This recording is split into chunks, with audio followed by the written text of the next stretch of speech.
Okay, listen, I do not feel that comfortable even using the word patriarchy because I feel like I don't have enough historical context. But you know what I do know a lot about? Meditation. And after 20 years of practice and training in different traditions, I have some things to say about the influence of the patriarchy in meditation and spiritual practice. So here we go. If you've ever felt that meditation practice does not work for you, this video is for you. If you've ever felt that the traditional style of daily, seated, silent, long meditations where you're supposed to empty your mind, transcend your emotions and also your body didn't feel right to you, and you felt that maybe there was something wrong with you or that you weren't doing something right, this video could change the way you think about your personal practice, expand your ideas of meditation and practice, and open the doors to new possibilities. Who said that meditation was supposed to look and feel that way? Who said that meditation in this one way is for everyone and is the one and superior way? Today we're going to question everything we've been taught about meditation or spiritual practice and consider the context and origins of traditional and common instructions. And I'll give you a hint, a lot of it comes from masculine or male-dominated points of view that are not supportive for all bodies. By the end of the video, you might have expanded ideas about what your personal practice can be for you. We're going to talk about some alternative approaches to practice that could work way better for you. And I'm also hoping that by making this, I am practicing and modeling critical thinking and questioning the way that things are. Not for the sake of generating hate or aversion, but for the sake of finding ways that can support more people in their practice and lead to freedom and ease and joy for all beings. And by the way, whatever your personal practice is, whether it is meditation or it's something else for you, yoga, breath work, journaling, movement, or any other kind of practice, it's worth questioning our approach to all of these. Okay, let's go. I want to start by saying that this video is not going to be about hating men or dishonoring our great masculine teachers. I have a lot of male teachers and mentors in my life that I really adore and look up to and feel deep gratitude for. You could say that this is a video about questioning the context and the origins of where we get some of our practices and the instructions for our practices, and questioning if these are truly the best for us. When I use the word patriarchy in this video, I'm talking about the historical and cultural systems that were male-dominated, and systems that valued traits like control, discipline, rigidity, and what the standard for doing meditation right looks like. So many traditional meditation practices, including the ones that I practice and teach, were created in environments where male norms shaped the rules. How long to sit, how we should sit, how our meditation is supposed to look and feel. And sometimes, because of the history of humans, a lot of that has been without considering what works for different bodies. So that's all I mean by that. Again, I have a lot of respect and gratitude for the male teachers in my life, and I would say maybe 70% of my teachers have been male. I have had some female teachers too, and I've probably had one teacher that didn't identify as either. But again, the majority have been male, and they have all been trained in contexts that have been very male dominated. In fact, even the women teachers that I've had, or the people who have identified as women, have also been trained and have practiced in contexts that were very male dominated. As we know, a lot of these teachers come from monastic traditions where for thousands of years only men were allowed to train as monastics. And I would say even to this day, there's still not a lot of equity in a lot of traditional spiritual communities. So I couldn't find solid research on the gender balance of meditation and spiritual teachers. I found that information really hard to find. I did find this one qualitative study on the role and influence of the meditation teacher, which was super interesting. And the expert group in this study, so those regarded as authorities in meditation and spiritual communities, was 76% male, which confirms my own experience and anecdotally that of my meditating friends. So really interesting. I'll leave a link for this and other sources in the description. Again, this is one of those moments where it's important to remember nuance. So even those that have supported and upheld these systems that maybe haven't been supportive to all people and have been really centered around males and men, they also were a product of their environments and the context that they grew up in and that they were trained in. So it's just to remember to have this understanding when we are reflecting on this. And understandably, feelings can arise of injustice and even, I would say, neglect, because it does feel that a big part of the population has sort of been neglected and not as supported in their spiritual practice. And it's important to note that a lot of modern teachers who have even taken these practices and these instructions from maybe Eastern or traditional contexts that have been imbalanced have really adapted them to make them inclusive.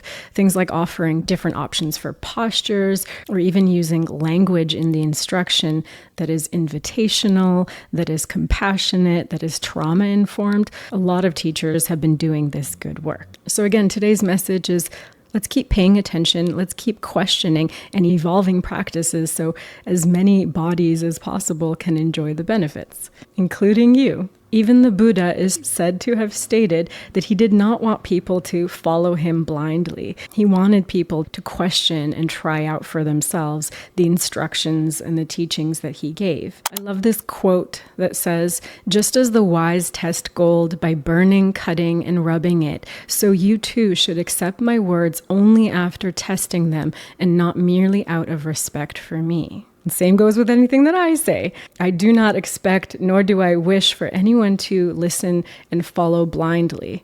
The invitation is to listen and assess and question for yourself. It's probably a good time to introduce myself in case you are new here. Hi, my name is Parisa. I teach meditation, and I'm here to help you streamline and clarify your personal practice so that it's super accessible and empowers you to be self-resourced and free. I do not identify as Buddhist, but most of my practice and training does come from the Theravada Buddhist tradition, which is, of course, an Eastern tradition, does happen to be male-dominated. And it's important to note that when we're talking about, I know I probably have patriarchy in the title, and a lot of what we'll be talking about is questioning what comes from these masculine traditions, but it's also about questioning everything. It's about questioning what traits are in these practices that we might teach or follow that may hold the values of any dominant culture. So that might mean Western culture. That might mean the culture of an able-bodied person. Really what this is about is like opening up our eyes and saying, hey, not everyone is the same. It's not one size fits all. How can we think about things differently? How can we notice when what we're following really has these values in it of the dominant culture and doesn't honor or support people that are not in the dominant culture? That might mean women. That might mean anyone who doesn't identify as male, as white, as neurotypical, as straight, as able-bodied, and on the list goes. You can probably get a picture in your mind of what a lot of traditions cater toward, which is a limited and privileged type of person. Okay, I'm going to stop there and move on for now. Oh wow, the sun's really beating on me. Okay. So like I said before, most of the teachers that I've had have been males. The teachers who I consider my main teachers right now, who are the teachers that really trained me when I did my mindfulness meditation teacher training, are Farah Brock, Jack Kornfield, and Eve Decker. And I owe so much to them for really sharing, I guess I'll call them life-enhancing practices with me. I actually think Jack Kornfield was the very first spiritual flavored book I ever picked up. So these are teachers that I've been looking up to in some capacity for a very long time. And I have to say, these are teachers, even though some of them might be Western, male, white, straight, able-bodied, etc., that might have some or all of these traits. They're really teachers who have, in the training program, really demonstrated a care for creating environments and practices and instructions for practice that were really compassionate and inclusive and as accessible as possible to as many beings and bodies as possible. So I really admire them. I really have a lot of respect for them. Maybe I'll leave some links below if you're interested in learning more about them. And this video is dedicated to them. Okay. I got to move a little bit more quickly. Otherwise, this is going to be like a 4-hour video. Okay, so let's start super quick with what even is meditation. So for the purposes of this video, I'm going to talk about meditation practices that come from Eastern traditions like Buddhism and Hinduism, because that is what I am most familiar with. And even the more Western clinical meditation practices like mindfulness-based stress reduction, crafted by Jon Kabat-Zinn, which I also took that course, also wonderful, have still kind of been derived from these Eastern traditions. There are many different kinds of meditation, and I'll just real quick distinguish between mindfulness and meditation. Mindfulness, really lovely definition by Jon Kabat-Zinn, the most commonly quoted definition. I'm going to paraphrase, maybe I'll put the actual quote up on the screen. Paying attention on purpose, non-judgmentally, to the present moment. And so we can do this outside of meditation. You can be paying attention as you're doing any activity, and so you can bring mindfulness into any activity in your life. Now, meditation, you can do mindfulness meditation where you are paying attention in that way, but you can also have different kinds of meditation. So instead of a mindfulness meditation, which might be a little bit less focused and you're sort of paying attention to anything that comes up, there are concentration practices. So these are single pointed objects of meditation that you can use as an anchor. Super common is the breath or sound, or sometimes an object that you can rest your gaze on. And so these practices are really to help develop concentration and depth in practice. Then there is insight again, these are broad categories of meditation. And I'll just pause here and say that we're using words and labels to describe things that are so beyond words and labels. And so words and language are clumsy. They're going to do an okay job, but they're not going to be perfect. There's a lot of different ways that you can cut up or categorize meditation or spiritual practice. And this is just going to be one broad way to do it. So insight practices, a lot of people know this through Vipassana type retreats or practices. So this is when you are, instead of being single pointedly focused on one thing, you're sort of opening up that focus and allowing insights to arise. So for example, in a Vipassana style retreat, which I've attended many of, you're doing more like a body scan and you're sweeping through. And the idea is that you've already developed some capacity to concentrate. So there's some development of focus and concentration and stamina. You're noticing changes in body sensations. And the idea is that that gives rise to insights like impermanence and non-self, etc. And then there are practices that I've heard labeled as generative meditation practices. So these are practices you might be familiar with: loving kindness or gratitude practice or joy practices. And these are, just like the name implies, you're generating a specific state through the practice. So let's talk about why some of these traditional formats or ways of practicing are rooted in masculine or dominant Western culture. And actually some of them in dominant Eastern culture too. So we'll talk about that too. So the first one is time, having the luxury of time. Depending on the tradition and the instruction that you get, there might be an expectation to practice for maybe 1 hour every day. That is a luxury that not everyone has. If you're not a monastic, if you have responsibilities, if you have dependents, if you have other ways of living, that might be unsustainable. Not to mention neurodivergence, which can make that also unsustainable or unattainable. A lot of practices also require sitting in a quiet room for a really long time. That is something that I didn't even really reflect on until quite recently, is that's quite a luxury for a lot of the population, to have a quiet room to sit in.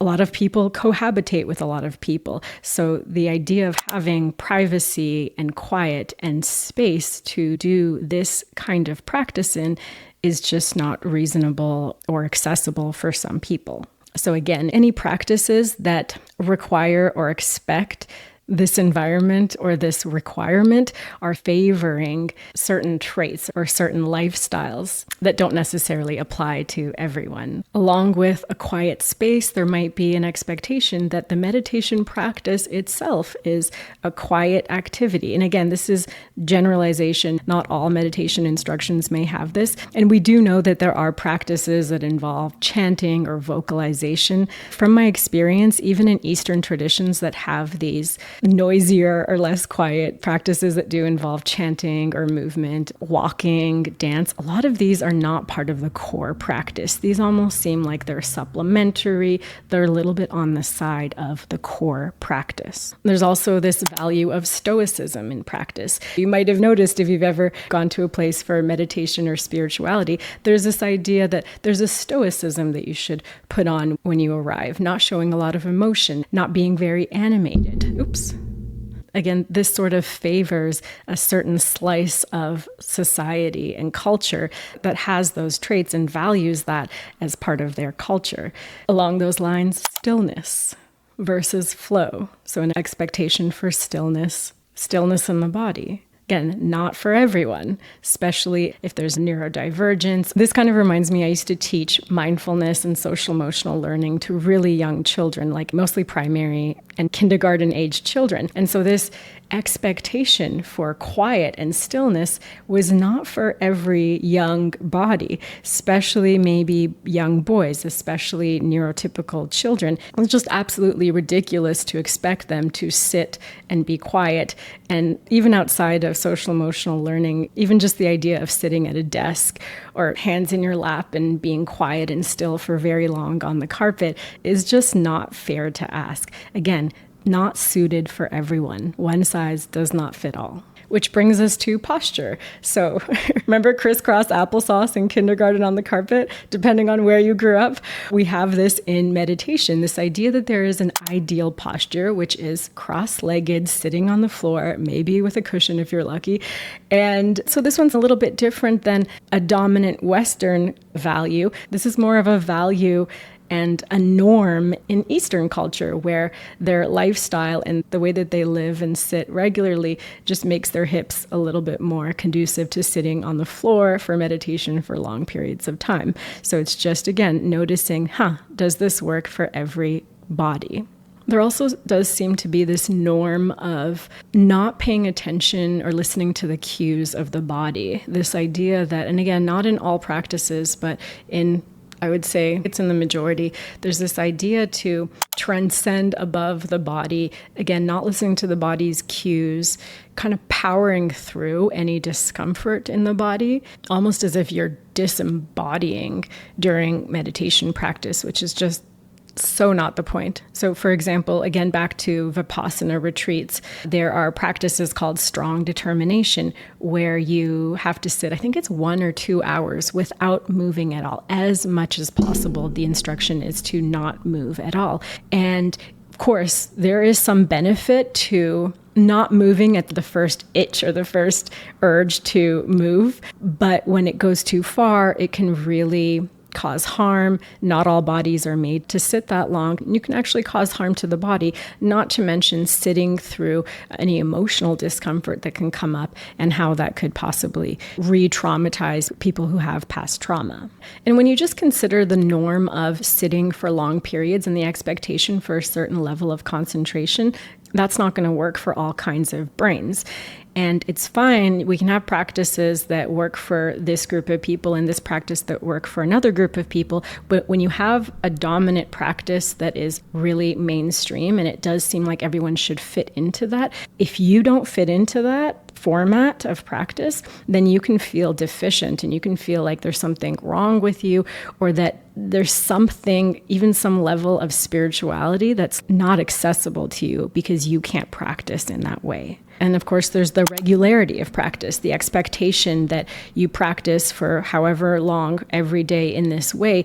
It doesn't take into account that, again, depending on some people's lifestyles and their bodies and menstrual cycles and life responsibilities and caregiving and all sorts of things, a practice that is a little bit more cyclical, a little bit more fluid in its regularity might be more appropriate than the super rigid, daily, consistent practice. Now, of course, there's a danger there, and we'll talk about that later, but there really is value in consistency and how we can bring consistency with a little bit more fluidity. In a lot of traditional instruction, the practice is to sit with it no matter what. And we know now that depending on a person's personal history, that sitting with difficult emotion, especially if there's a history of trauma, is not always the right thing to do. So again, this idea of just gritting your teeth, white knuckling it, and powering through, for some people can cause harm. And this is something that I actually touched on in my last video, so if you haven't gotten a chance to see it, check it out.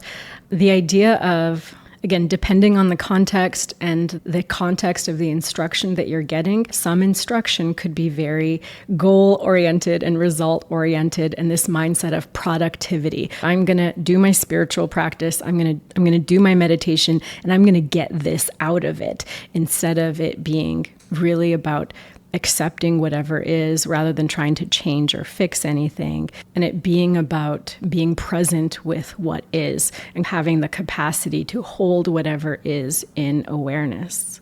And again, a lot of Eastern practices are pretty good about emphasizing acceptance, and it might just be the mindset of the practitioner that we bring that approach to the practice. And like I said in the beginning of this video, it's really important to acknowledge that a lot of modern teachers, like the training program that I was in, really do make an effort to offer instructions and formats and ways of practicing that are as compassionate, inclusive, and accessible as possible to as many people and bodies as possible. And so we can be really grateful for these leaders who are leading and modeling in this way, who are really offering alternatives and other options, whether it's around posture or style of practice, or whether you need to be in quieter stillness, or how many hours a day you need to practice, making sure that the practices are trauma informed, that they support as many people as possible. And of course, the other side of it is, if you think that it would be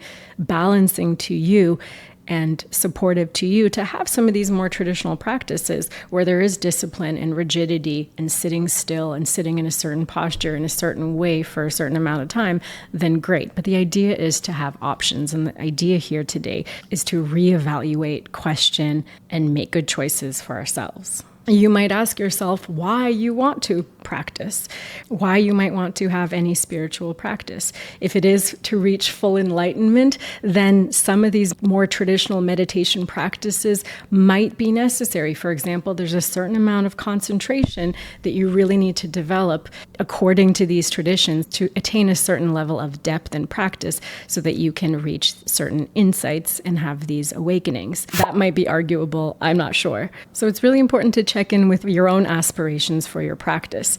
Is it to simply chill out and feel relaxed and calm? Perfectly okay.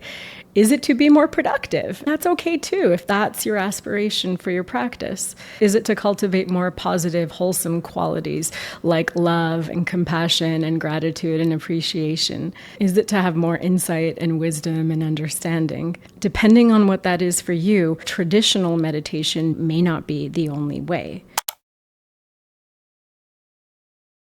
So let's talk about some alternatives. I'm only going to scratch the surface here, but let's talk about some alternative practices that might be better suited to you if traditional meditation practices that are flavored by the patriarchy don't work for you. I'll give a personal example. For me, what I've really discovered is that embodied movement practices for me are usually the fastest way for me to get out of my head, get into my body, really be free of stress.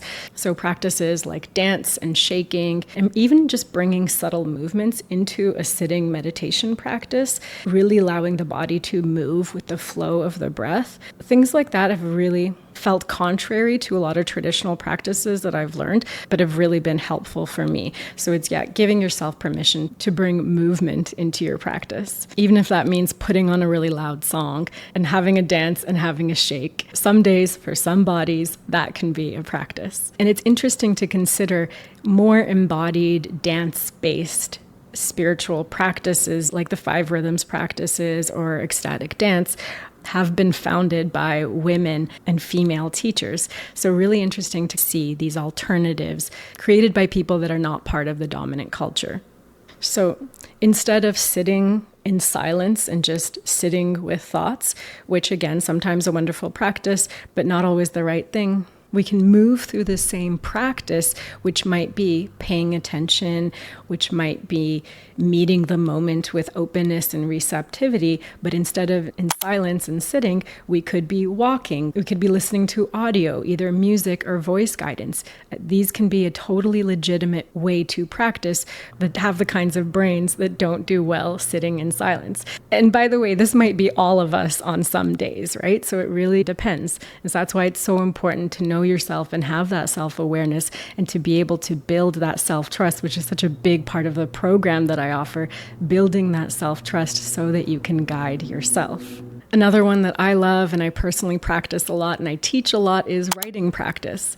So the same thing, we can move through paying attention, noticing, recognizing thought patterns, recognizing stories, meeting ourselves with kindness, etc., all through writing, just as we might through a contemplative practice or a sitting practice. So much of spiritual practice seems to be done in solitude. I happen to be a person who loves to be in solitude and loves to do practice of all kinds in solitude, but not everyone is that way. And so it's, again, important to remember that we can offer to ourselves some more social practices or kinds of, I guess I'll call them relational practices, where we are gathering in community and doing our inner work in that way. And it doesn't have to be inferior. A lot of openings, a lot of awakenings, and a lot of insight can happen in relation with others. And the last one that I'll say for today, and I think I'll do an entire video on alternative practices that are a little bit less traditional.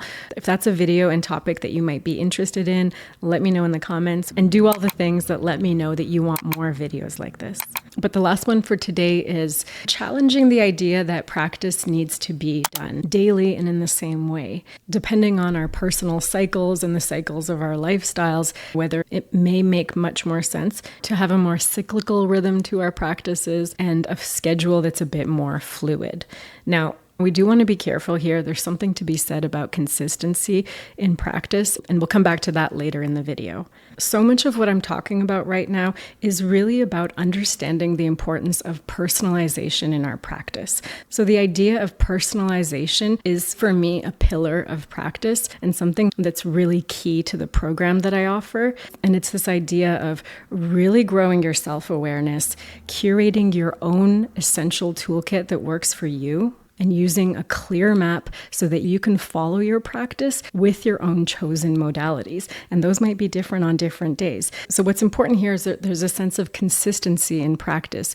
So even if we're slightly changing how we practice so that it works best for us on that day, in that moment, it's still consistent in the sense that we're still developing the capacity to pay attention, to meet with compassion, to grow appreciation, gratitude, love, and these positive and wholesome qualities, but in a way that is more fluid and really works best for us. If you resonate with my point of view and my approach to practice, I'll leave a link in the description below, and you can get a copy of the map that I use to move through my practice and that I offer to those that I mentor, and you can try it out for yourself and see how it works.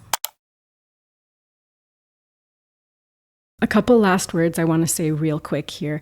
Another really important element is building that capacity to trust ourselves, to know ourselves, trust ourselves, and to guide ourselves. If we are seeking alternative practices, we can really ask ourselves, are we avoiding building concentration and stamina because it's hard and a little bit uncomfortable, and actually doing that might be really beneficial for us? Or is it truly not conducive for us in our practice and our spiritual path? Are we choosing journaling and writing because that's the best thing for us? Or is that just giving a vehicle to the thoughts and a vehicle to the mind? And it's really perpetuating negative thought patterns. Where is that sweet spot? Are we being too loose with ourselves? Do we need to actually straighten up and bring in more discipline? Or is it more balancing and conducive for us to relax a bit, to soften, to back off when it doesn't feel right? This is all part of self-trust, listening, and increasing our awareness and understanding of ourselves. And depending on where you are in your practice, you might need guidance from a teacher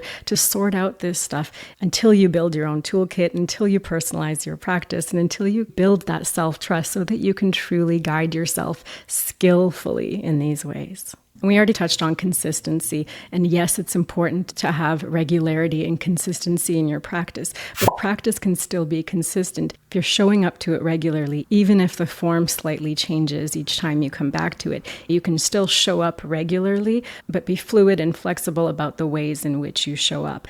All right, I think that's all I have for you today. Thank you so much for being here. That was a lot. Hopefully I can edit this video down to a reasonable length. And I just want to end by saying thank you for being here. I'm still really sorting through a lot of this stuff for myself. And I think we all are right now. And really the idea, again, is to not dishonor any people or any practices or any traditions. It's really about finding practices that are balanced, compassionate, inclusive, and accessible to as many people as possible, so as many beings as possible can really enjoy the benefits of practice, whatever that practice is. All right. Thank you so much. I love you and I mean it. This is another one of those scary topics.